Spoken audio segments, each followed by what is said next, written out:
South Africa's ferrochrome industry, it has been given some temporary relief, and that's after the National Energy Regulator approved a major electricity discount for two of the country's largest smelters.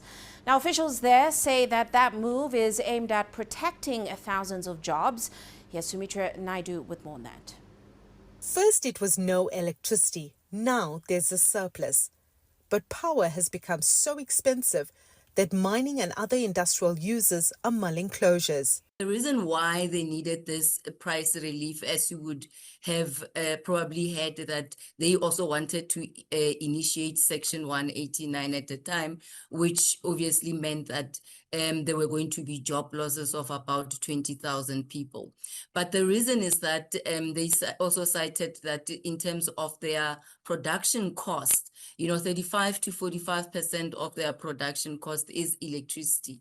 The parties engaged on the price agreements back in 2023. 3 years later, the cost of electricity has increased significantly. Some miners argued the 35% tariff relief is just not enough. The price has been shooting up quite dramatically over the last few years. It used to be extraordinarily cheap, but since then there's been this regular above inflation increase in the cost of electricity. And it doesn't look like it's going to change in the short term.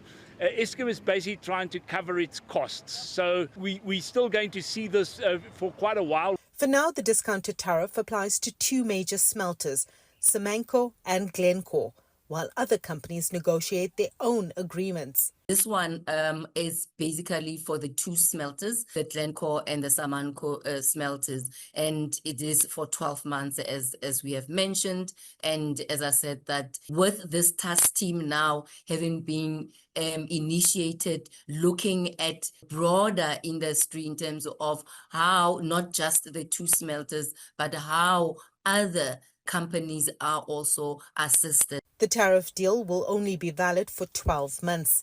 In the meantime, a government task team that includes members of the Department of Trade, Industry, Competition and the Treasury will look at medium to longer term solutions. Large industrial users have warned that if no solution is found, they will have no choice but to continue with closures. Sumitra Naidu, CGTN, Johannesburg.